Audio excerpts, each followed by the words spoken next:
So this is my new gaming mouse that I got recently. I actually got it for editing. It's got buttons that they scroll through the editor. I don't know why, I just felt like showing that off. It's also got a light on it.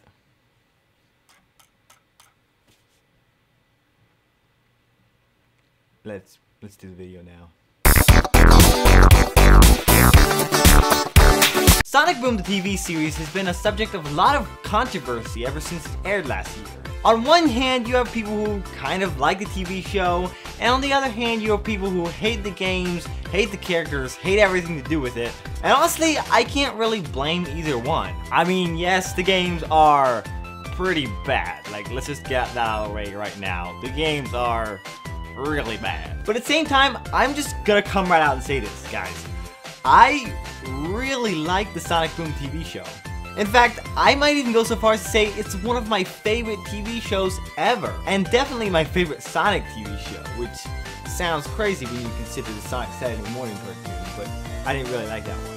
I know the character may not always seem like the Sonic that we've come to know and love over the years, but honestly that still doesn't keep me from enjoying what the show has to offer. I was super stoked when I saw that the second season had started airing recently, so I decided in honor of that today I would give you guys some of my thoughts on the TV show. So first thing I should probably cover is the redesigns. Ever since Big Red Button released these a couple years ago, I can't forget how much people were upset by them. It's like, what is this? This isn't Sonic. Is this the direction that Sega is going? What would become of the blue blur? Honestly, I wasn't really ever super fond of Sonic's design. But over time, I was able to appreciate the redesigns a lot more. Sure, it may not be the same, and Knuckles isn't as much of a cool character, but seriously, he is really hilarious. Of all the characters, I think I definitely like Amy's redesign the best. Amy just always felt like a really annoying character, but the new design for her along with her personality, I feel like it's a huge step up. As far as the other characters, I kind of think like, well, Sonic, yeah, he's not that much different, honestly. I mean, there's a bandana and some sports tape, but you know, it's pretty much the same thing. I mean, I guess you could say he's slightly taller, but overall, they didn't change him near as much as Big Red Button was going to. Believe me, they had some ideas which, had Sega not stopped them, would have really changed things up. And it's kind of nice to see Sonic as a fully fleshed out character. When Sonic was originally designed, he was made just to be cool. He was an empty shell that was made to be whatever the idea of cool was at the moment. So all through the years, Sonic has kind of evolved as our concept of cool has changed. But in Sonic Boom, Sonic is still an egomaniac, but he also focuses a lot more on teamwork, and he feels like he has just a lot more character than he used to. And there's no room for ego on Team Sonic. And friends. I was gonna include you guys, albeit not individually. This goes for pretty much every character. Knuckles is a lot more of a knucklehead, which I kind of actually like. I'm looking for this guy. Goes by the name Sonic, and he's very fast. Oh, kind of like that guy. Hey, wait a second! I bet that guy knows Sonic! And don't even get me started on Orbot and Cubot. Those two are awesome. What do you two bolt bags want? Oh, my own talk show, long blonde hair, taste buds. Amy is an artistic character who of course has a thing for Sonic, but most of the time won't admit it. Building takes teamwork, and a team needs a coach, and that's me.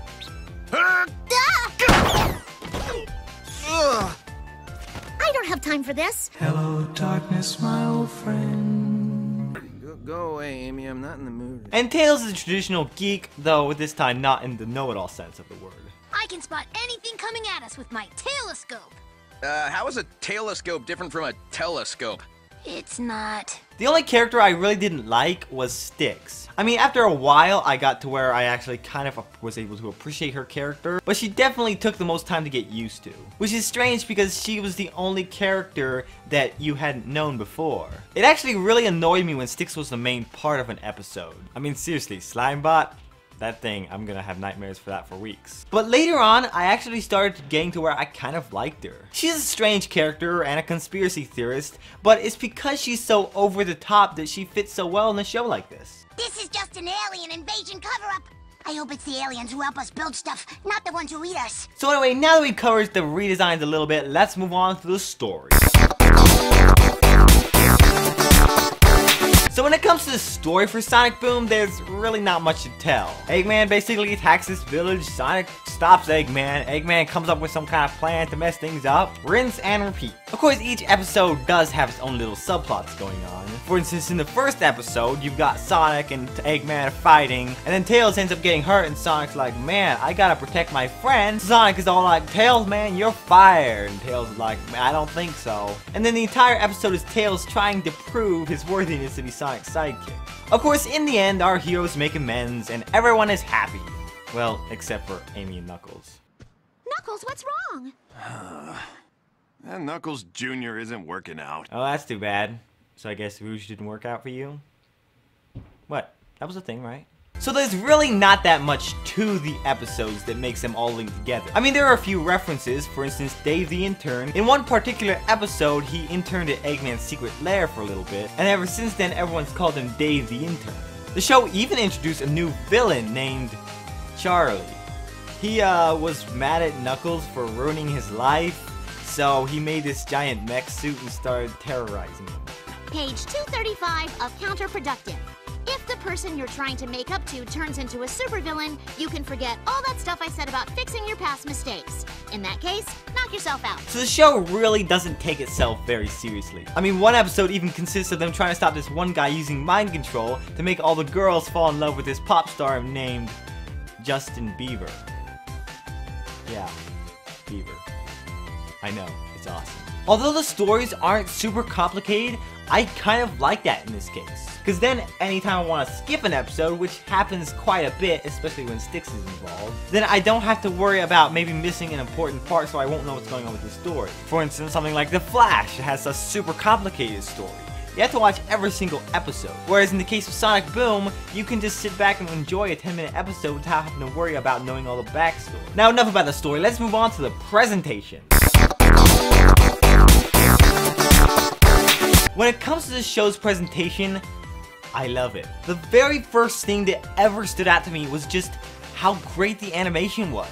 Just the way the characters looked and felt. I had never been a very big fan of 3D animated kids shows until I saw this. Something about the simplicity of form. It was awesome, and it only got better in the second season. Seriously, I cannot explain how happy I am this show's back. On top of this, I really love all the lines it's got. Imagine you've got a typical cliche kids show going on, and all of a sudden you add a line like this. But how often do I get to literally save the world? According to the TV listings, about once a week. Or this. He's going to melt us down and use us for scrap. My lifelong dream was to not be melted down and used for scrap. Or even this. You thinking what I'm thinking? Yeah, what if the princess is in another castle? Get in the plane. Seriously, this show has so many amazing one-liners. From hilarious lines and moments, to references, to breaking the fourth wall. Like, for the first time in forever, I actually have a kids show that I find funny. And yes, I've seen SpongeBob. I hate it.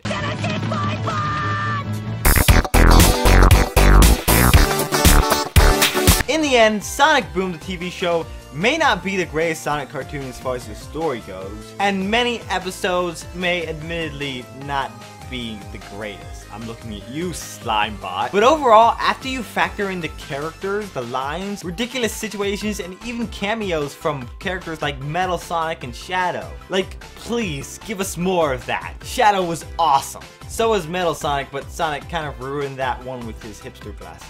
So with all that said, if you're looking for a show that doesn't take itself too seriously, has some decent action scenes and hilarious one-liners, and maybe a little Sonic in there too, I definitely recommend this show. I honestly think this show single-handedly makes up for all the Sonic Boom games. Yes, even Rise of Lyric. I just love the show that much. So with all that said, you guys may or may not approve of this, but I love the show so much that I'm going to be giving it 10 out of 10 stars.